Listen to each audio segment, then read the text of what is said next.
तो शुरू करते हैं लाइट क्रोमा की सीजन 1 से। एक हफ्ते पहले रो गार्डियन लोगों ने एक बिजनेसमैन को किडनैप किया था। अभी लाइट क्रोमा की टीम को पता चल गया कि रो गार्डियन इंडिया में आ चुका है। लाइट क्रोमा का जो लीडर था, जो आम इंसान, उसका नाम था एडार। जो एक आम इंसान था और लाइट क्रोमा को चलाता था।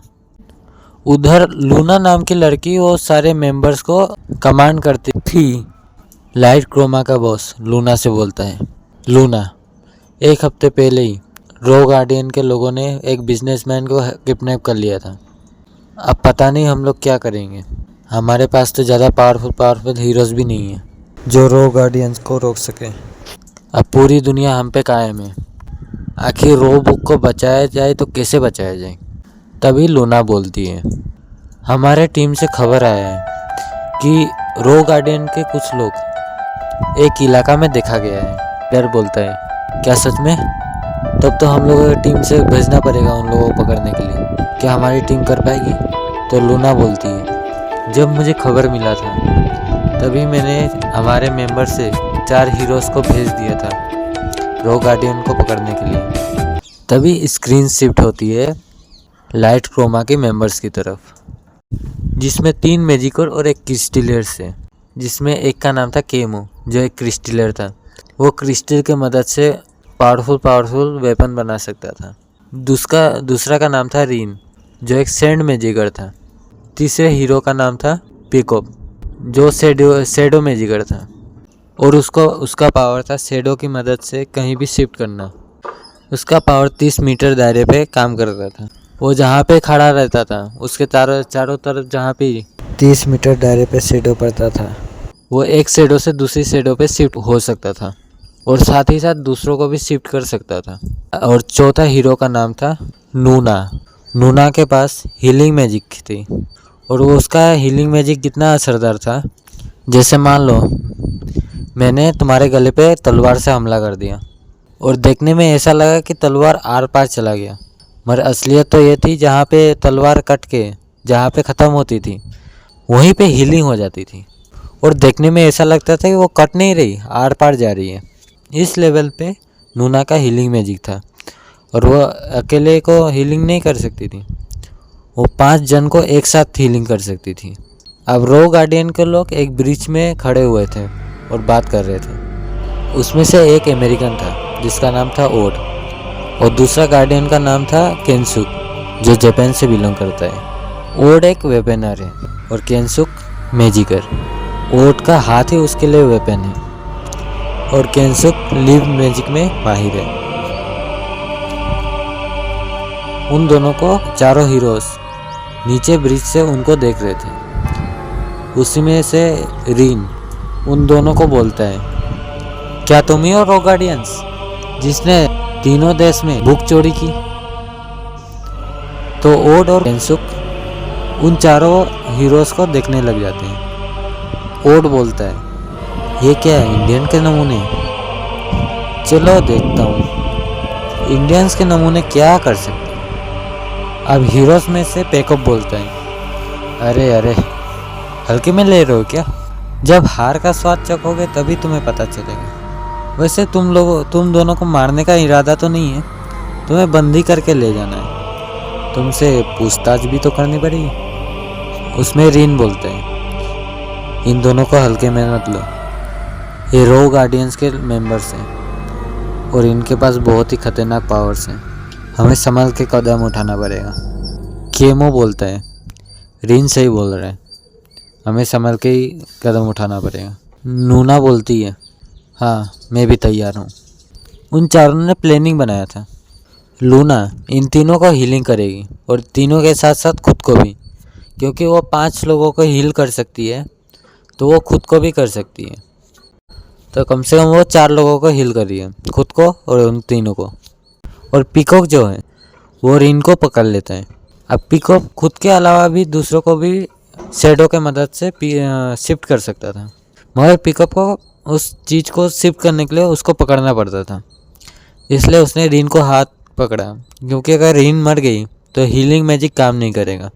जब नूना पे हमला होगा तो पिकअप शैडो की मदद से डिफेंस में शिफ्ट करते रहेगा। और रीन और केमो फाइट करेंगे।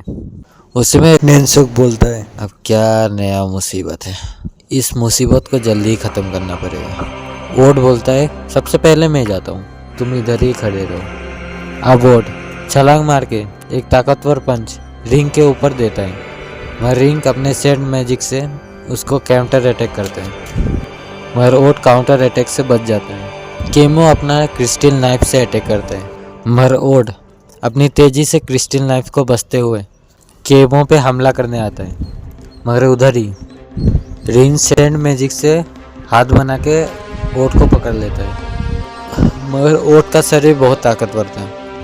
ओड उस सैंड हैंड को तोड़ते हुए सीधे केमो पे अटैक करने वाला था, मगर केमो ने क्रिस्टल मैजिक से एक शील्ड बना लिया और ओड ने शील्ड को नज़रअंदाज करते हुए एक ताकतवर पंच दे मारा, और उसका पंच इतना ताकतवर था कि शील्ड को तोड़ते हुए उसके हाथ को फाड़ दिया था, मगर नूना की मैजिक की वजह से उसका हाथ कुछ ही पलों में फिर रुक गया। उसके बाद सैंड मैजिक से उसने हमला किया, इस बार नीचे से एक हाथ निकला, मगर ओड इतना तेज था कि पलक झपकते ही रिन के सामने आ गया, और फिर से उसने पावरफुल पंच और फिर से एक पावरफुल पंच मारा।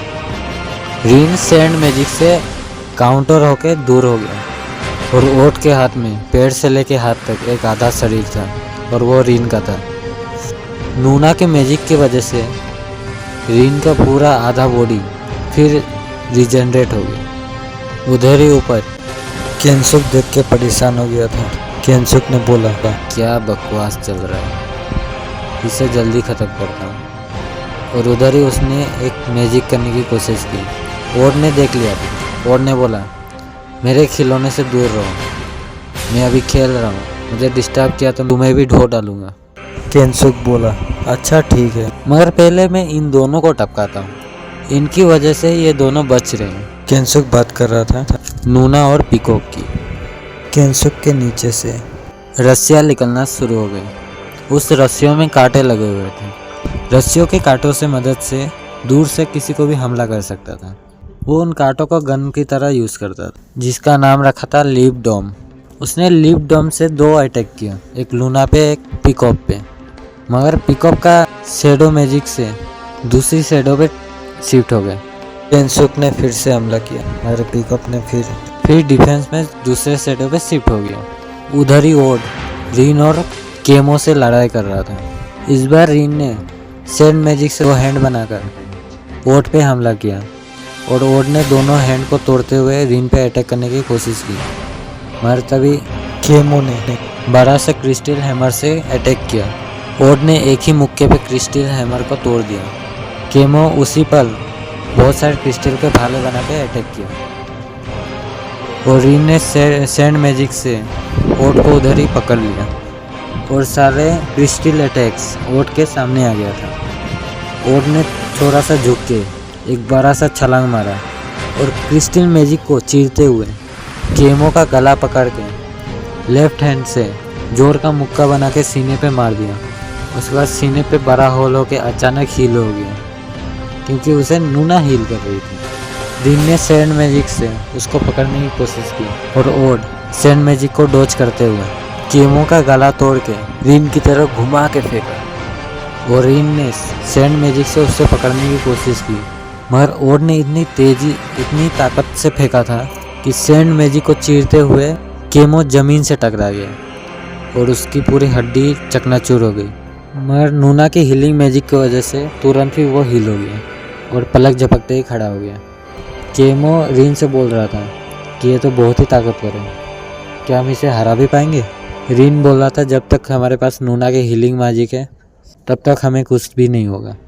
अगर हम उनसे लगातार हमला करते रहें तो इसको थकना ही पड़ेगा। जब यह थक जाएगा तब इसको हम हरा सकते हैं। तभी केमो बोलते हैं कि उस ब्रिज के ऊपर वो लड़का क्या, वो तो तब से खड़ा ही है, वो तो हमला भी नहीं कर रहा, वो तो बस नूना और पीकॉक को पकड़ने की कोशिश कर रहे हैं, अगर उसने पकड़ लिया तो। रिन बोला, अच्छा ही वो हमला नहीं कर रहा, और वो हमला कर रहा तो मुसीबत और भी बढ़ जाती।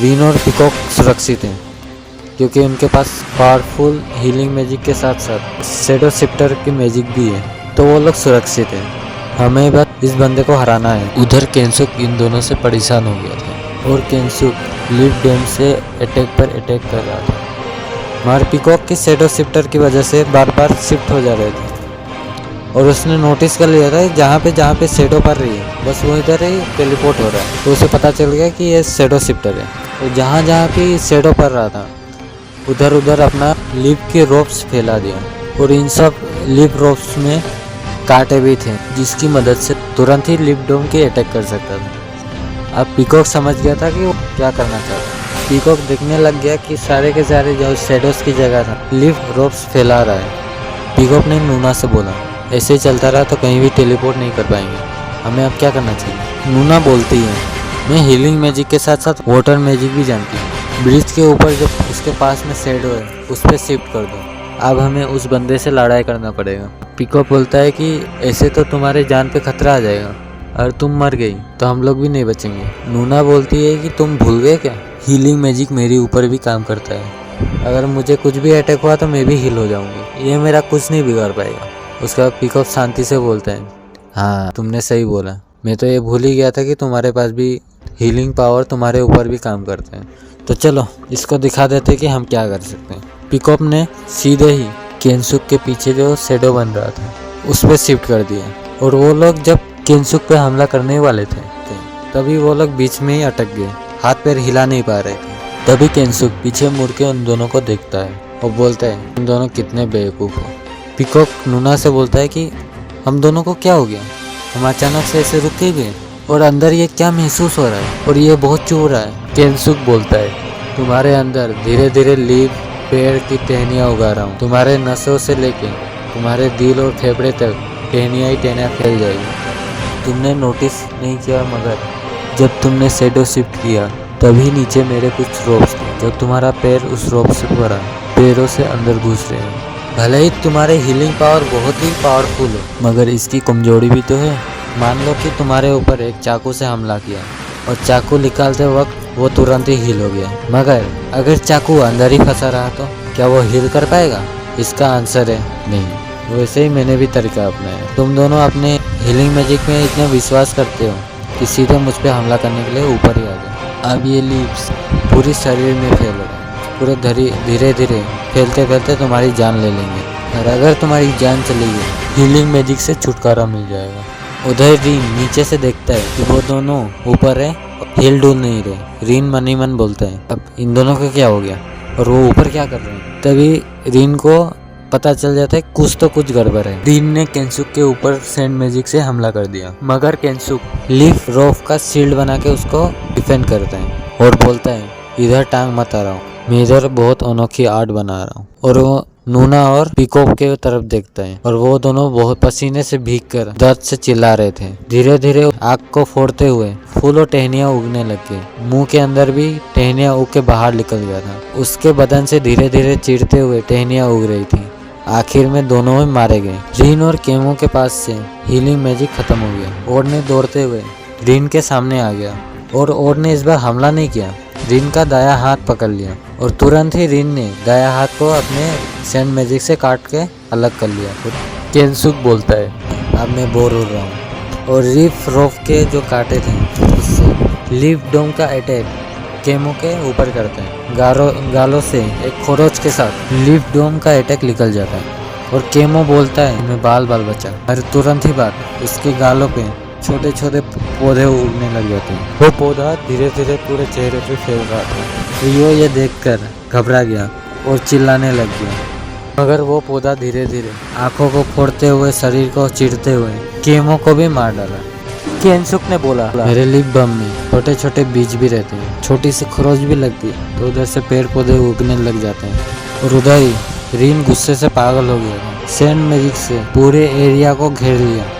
10-15 सैंड मैजिक का हाथ निकल के उन दोनों पे अटैक करने लग गया। केंसुक ने लिफ्ट सील से खुद को पूरा ढक लिया और ओड के ऊपर एक हमला हो रहा था और ओड उसको डोज करते हुए रीन के तरफ बढ़ रहा था और रीन ने रेतीला लहर बना के ओड के ऊपर दे मारा मगर ओड ने उससे चीरते हुए सीधे रीन के आगे आ गया। रीन ने पूरा रेत को गोल आकार में बनाकर ओट के ऊपर हमला करने के रेडी कर लिया था और ओट ने भी बोला ग्यारवान। ओट के हाथ पे जो हड्डियां थी वो एक के ऊपर एक थी और जब भी वो ग्यारवान बोलता था एक हड्डी एक के साथ जुड़ जाती थी और वही हुआ। एक ग्यारवान बोलते ही ओट ने अपना एक हड्डी जोड़ लिया। एक ताकतवर पंच क्रिएट हुआ। सैंड बॉल का ताकतवर मैजिक किया, पूरी सैंड को इकट्ठा करके प्रेशर के साथ हमला कर दिया। मगर ओट का ग्यारवान हैंड पंच इतना पावरफुल था, सैंड बॉल थी उसको चीरते हुए रैंड के ऊपर पंच लग गया और उसका बॉडी चकनाचूर हो गया था और उसका दोनों हाथ पैर कहीं भी दिख नहीं रहा था। मगर फिर भी रिन ने हल्का हल्का सांस ले रहा। ओट आकर उसका सिर को पकड़ा और ऊपर उठाया और बोला, मैं इंडिया से उम्मीद कर रहा था कि कुछ ताकतवर हीरोज मिलेंगे, मगर इतने कमजोर हीरो मिले यार, मजा नहीं आया। लगता है इस बार भी इतना मजा नहीं आएगा। उसने अपने हाथों से रिन का जो सिर था उसको क्रश कर दिया। अब सीधे स्क्रीन शिफ्ट होती है लाइट क्रोमा के सेंटर पे। लूना रेडर कुछ बातें कर रहे थे, तभी उनको खबर आती है कि चारों के चारों हीरोज मारे गए। अब एडर को टेंशन होने लग जाता है। लूना को बोलता है, देखा लगता नहीं कि हम लोग कुछ कर पाएंगे। अब हमारे पास तो 3 ही हीरोज बचे हैं, इन तीनों हीरोज के साथ हम कैसे आगे लड़ाई करेंगे। मोन, गोल्ड, मैक और कर उधर पहुंच जाते हैं। ये मोन, गोल्ड, मैक, कर इंडियंस के गार्डियंस है, जो इंडियंस को सुरक्षा करने के लिए बड़े लेवल के हीरोज हैं, जो ज्यादा मात्रा में पावर रखते हैं। मोन मैजिकर है, गोल्ड वेपनर्स है, मैक स्क्रोलर है और कर क्रिस्टलियर्स है। अब ये सब मीटिंग करने लग जाते हैं और उस मीटिंग पे एक बड़े स्क्रीन पे देश के बड़े बड़े नेताएं वीडियो कॉल के द्वारा मीटिंग कर रहे थे। गोल्ड बोलता है कि अब तो हमारे 4 हीरोज भी मारे गए, अब बस 3 ही हीरोज बचे हुए हैं, वो भी जैसे तैसे इकट्ठा करके लाए थे, वो भी हार गए। अब लगता है कि हम लोगों को ही उतरना पड़ेगा। नेताएं बोलते हैं, तुम लोग कुछ भी करना हो करो, इनको रोकना ही पड़ेगा। अब ये पूरी दुनिया हमारे ऊपर है, मगर कुछ भी करने से पहले तबाही थोड़ा कम ही करना। देश को संभालने में हमारा पसीना छूट जाता है। कर बोलता है, तुम्हें अभी काम की पड़ी है, पूरी दुनिया मुसीबत में है और तुम्हें देश संभालने के काम आने पे टेंशन हो रही है। पूरी दुनिया रिस्क पे है, हमें कुछ भी करके रोम मेंबर्स को ख़त्म करना पड़ेगा और हमें भी तो पता भी नहीं है कि रोम मेंबर्स में कितने मेंबर्स हैं। मोन बोलता है, अब हमें चारों को ही कुछ करना पड़ेगा। इन सब रो गार्डियंस को एक एक को हम चारों मिल को हराए तो हम लोग इनको हरा सकते हैं। लूना बोलती है, वही तो प्रॉब्लम है, ये कभी भी अकेले नहीं रहते, कम से कम 2 ग्रुप या 3 ग्रुप के बना के ही चलते हैं। 3 ही ग्रुप बनाते हैं और 3 ग्रुप के अलावा जितने भी रो मेंबर्स के टीम्स हैं वो अंडरग्राउंड ही रहते हैं। जब तक रो मेंबर्स की कोई टीम मर नहीं जाती तब तक नया मेंबर आता नहीं है। अभी तक जो ओड जो एक वेपनर है, केनसुक जो मैजिकर है, उन दोनों को ही देखा गया है और शायद उनमें एक नया मेंबर भी घुस गया है और हमें पता भी नहीं है कि वो मेंबर के पास कौन सी पावर है। मैक बोलता है, जो भी हो अब हमें ही उतरना पड़ेगा और एडर बहुत ही टेंशन में था। तभी लूना बोलती है, मगर आपसे परवाह मत करिए, आप चारों को लड़ने की कोई ज़रूरत नहीं है, आप चारों इंडियंस के गार्डियन हो, अगर आप में से कोई मर गया तो इंडियंस के ऊपर बहुत ही बड़ा सदमा पहुंचेगा कि इंडियंस के गार्डियन मर रहे हैं। एडर बोलता है, तो बोलो नूना, हम क्या करें, हमारे अलावा तो कुछ चारा भी नहीं है, इंडियन गार्डियंस ही कुछ कर सकते हैं। गोल्ड बोलता है, नूना तुम परवाह मत करो, हम लोग इतने भी कमज़ोर नहीं है जो इन लोगों को हरा नहीं सकते। लूना बोलती है, 5 साल हमने हीरोज़ को ढूंढने में लगाया था और इसके अलावा भी मैंने अलग अलग देशों से हीरोज़ को ढूंढ निकाला है जो रो मेंबर्स को हराने की काबिलियत रखता है। नेता लोग बोलते हैं, क्या अलग अलग देशों से, और ये सब खबर हमें क्यों नहीं पहुंची। एडर बोलता है, अलग अलग देशों से ढूंढ रही थी, तभी मैं सोचूं तुम्हारा खर्चा इतना ज़्यादा क्यों हो रहा है। लूना बोलती है, अगर मैं बोल देती तो शायद मुझे अलग अलग देशों से हीरोज़ को ढूंढने के लिए नहीं बोला जाता। अब मैं इस सिचुएशन को देखकर मैं बोल सकती हूँ। अब जो हमारा हीरोज़ में से एक माइट जो एक स्क्रोलर है, उसने एक स्क्रोल बनाया था जिसमें पावर लेवल को मापा जा सके और नूना ने वो स्क्रोल इंडियन गार्डियंस के आगे रख दिया और नूना ने बोला, अब सब इस स्क्रॉल के ऊपर हाथ रखिए। उस स्क्रॉल में एक लाइन बनी हुई थी और जो भी हीरो उसको छूता था उसमें से कलरफुल लाइन आगे बढ़ती थी और जिसकी लाइन ज़्यादा बड़ी होती थी उसके पास बहुत ही ज़्यादा पावरफुल मैजिक होता था। इंडियन गार्डियंस ने बोला, हाँ इसमें कुछ लाइंस बन रही है। तो लूना बोलती है, ये लाइंस दिखाती है कि आपके अंदर कितने मैजिकल पावर्स हैं। ये मीट नहीं बनाया है और हमने ये टेस्ट भी किया है और ये काम भी करती है। कर बोलता है, क्या सच में ये काम करती है? लूना बोलती है, हाँ ये काम करती है। और जहाँ तक मैंने नोटिस किया है रोग गार्डियंस के मेंबर अलग अलग देशों से बिलोंग करते हैं, इसलिए मुझे लगा कि अलग अलग देशों से ही हीरोज़ को बुलाया जाए। एडर ने बोला, दूसरे देशों के हीरोज़ तो पहले ही मर चुके हैं, उन्होंने भी तो ढूंढने की कोशिश की थी। जब उनको अपना ही पावरफुल हीरोज़ नहीं मिले तो तुम्हें कैसे मिलेगा। और सीजन 1 यहीं पे ख़त्म होती है।